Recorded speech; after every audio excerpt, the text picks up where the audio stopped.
Let's talk about the lockdown files. Latest revelations in today's Telegraph of those WhatsApp messages sent to and from Matt Hancock when he was Health Secretary during the pandemic, revealed, of course, by the Telegraph after being given to them by TalkTV's own Isabel Oakeshott.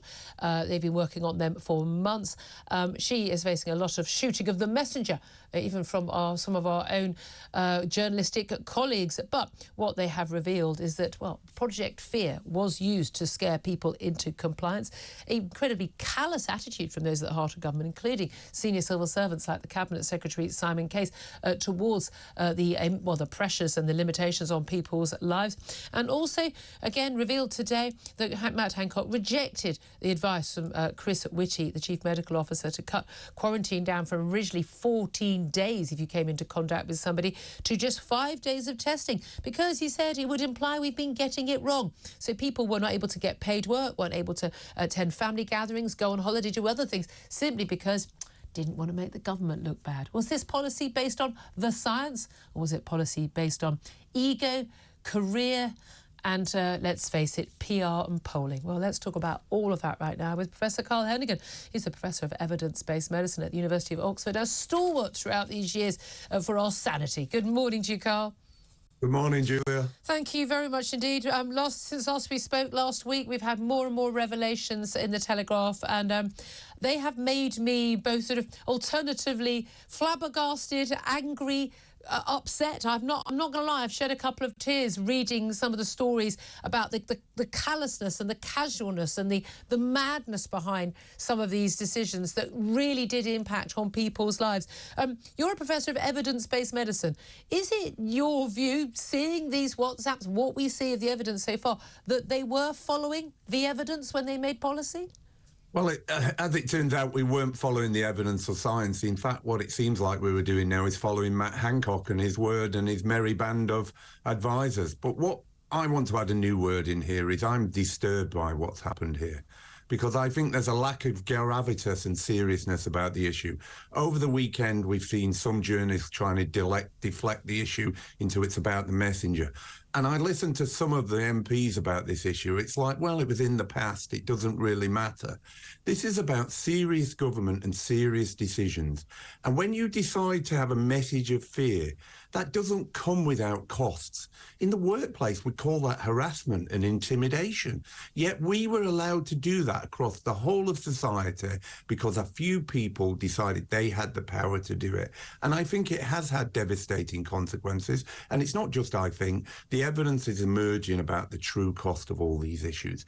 So somebody somewhere in government has to come forward and start giving us a serious message that we're going to have serious government for some of these issues going forward. And if we don't see that, I'm deeply concerned there's nothing to stop this happening again. And this is the concern. So many people are saying, oh, look, it's over and done with. It's a horrible part of our history. But it was necessary. And the polling shows majority of people in this country think lockdowns were necessary, were about right, or were not strict enough. This terrifies the living daylights out of me, Carl, I've got to be honest with you. Yeah. But it's in the past, so we can move on. But of course, we are going to see another pandemic. There will be another one. That's the one thing we can be certain of. And if there is not an acceptance that lockdowns were not a necessary tool, and that many of the other measures were not necessary tools, like mask mandates and the like, then if that's not accepted by the public, by scientists and medics and by politicians and their political advisors, that will be exactly what everyone then demands again. And we know from what's in these WhatsApps that a lot of government policy was made, Boris Johnson often dragged kicking and screaming apparently to his decisions, even though the data, and what was presented by Chris Whitty and Patrick Vallance up to mid-March 2020 was we shouldn't do this. They were basically following a Swedish model until the point where the pressure from the media and the public was for closing the schools, lock us down, and all of these other measures.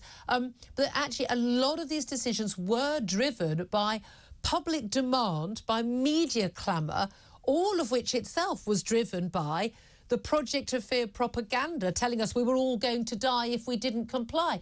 And we got into this circular sort of spiral of fear and lockdown. And it seems to me that we would, day one of another pandemic being a risk, we'll do it again. Well, I think we're only about a few weeks ago from 3 years ago. Boy, does time fly fast, doesn't it? I mean, it's gone in a second almost. But I think when you talk about lockdowns, there are a lot of people who want to go back in lockdown because they'd like to spend a few months just sat at home being on 80% pay. But look, there's no money in the piggy bank. I think when you look across the world, particularly, you look at the numbers of people, when we talk about the benefits, they're actually minimal. And where most of the issues come is in the very elderly, in places like care homes, which we now know were thrown under the bus and weren't taken seriously. And I have to say, are still not taken seriously for investment and care and the health that needs to go into that sector. That's a huge issue here. But I also want to say one thing. We wrote about this yesterday in the Express. Is the Coronavirus Act set all this in motion. And if you decide to give power to a few people, get rid of cabinet, government, people looking at these laws and thinking about them, then you'll end up in the same position. So we need to ensure there's never a Coronavirus Act ever again in this situation. And yeah, you've expressed concern that, you know, giving power-hungry people a lot of power without, again, many checks and balances, and there really weren't, especially with an opposition party in Labour that was just signed up to everything other than could you do it sooner, longer and harder, please, is very unhealthy in a democracy. Look, you were almost instrumental in preventing us going into second and third lockdowns. Remember, the first lockdown was in spring 2020, the second was in November 2020. Luckily, kids were still allowed to be in school in that time, so it wasn't as damaging as it could have been. Very damaging, of course, for hospitality, tourism and many other jobs and people's mental health. You managed to get in, along with others, to see the Prime Minister, I think with Steve Baker leading that, to talk to him about the data, and the data that had been presented at a press conference by Chris Whitty and Patrick Vallance was out of date, was incorrect, was not giving a fair picture of what was going on, and managed to sort of persuade the Prime Minister until, of course, the next person who came in the room, he persuaded him differently, that lockdowns were not the answer. What was your impression of what the Prime Minister knew at that time and his mindset at that time? Well, I think you're right, Julia. Look, when you presented with a scenario of 4,000 deaths a day, 28,000 a week, something we've never seen before, far higher than April, it's not surprising that the ministers and the Prime Minister had to blink and go, well, look, we're being backed into a corner. We've got no position here. What they were trying to do was to seek an alternative view. And when you talk about what happened at that period of time, what was on the table was a China-style lockdown. Was we going to shut schools, universities, all businesses, try and get cases below 1,000 and keep them below 1,000 with somehow an effective test and trace system?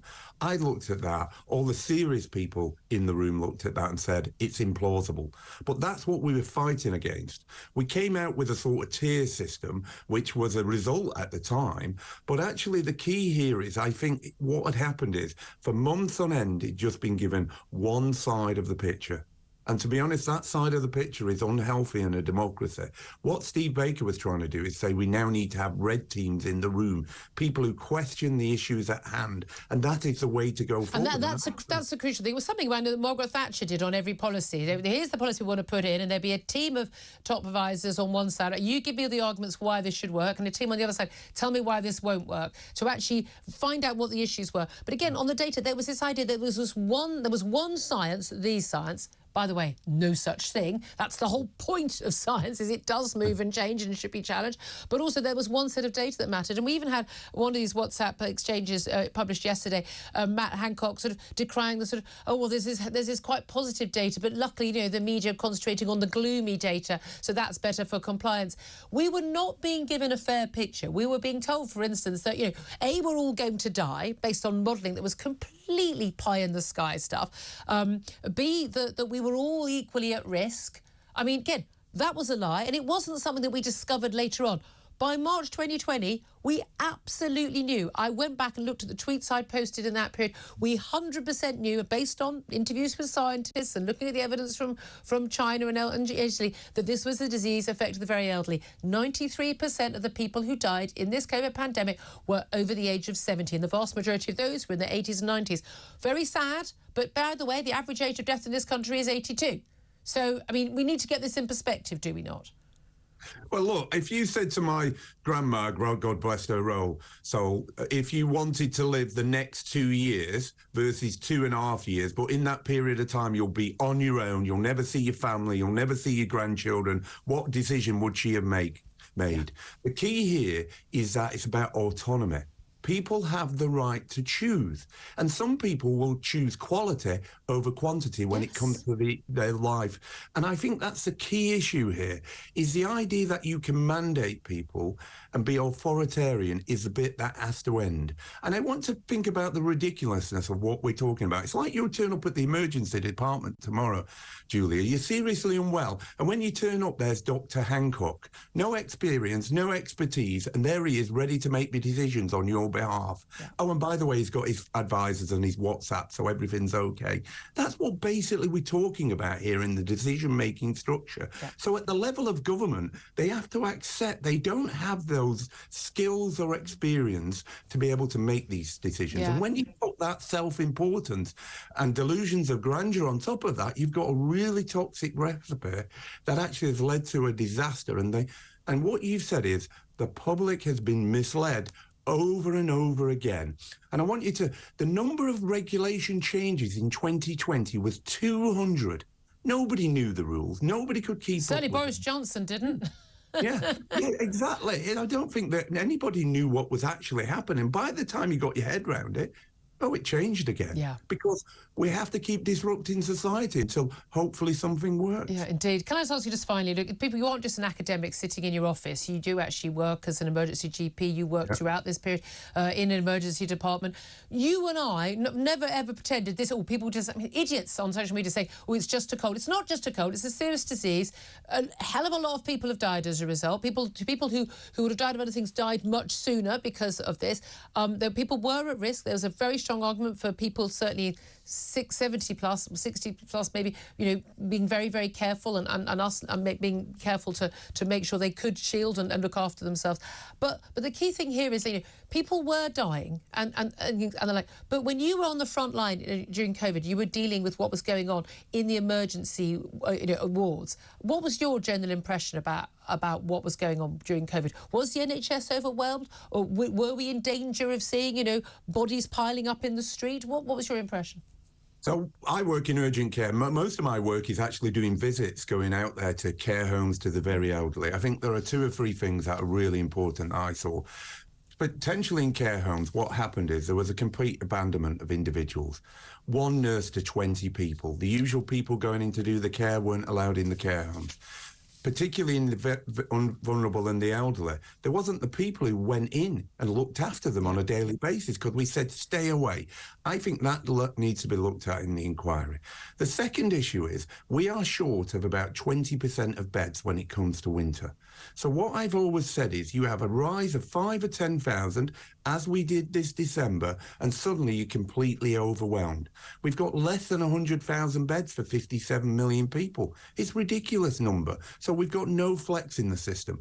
And then third, the direct consequences, and I saw this time and time again, of Project Fear, is that you tipped many people who did have a cold, did feel a bit short of breath, were having panic attacks and turning up at hospital in their droves.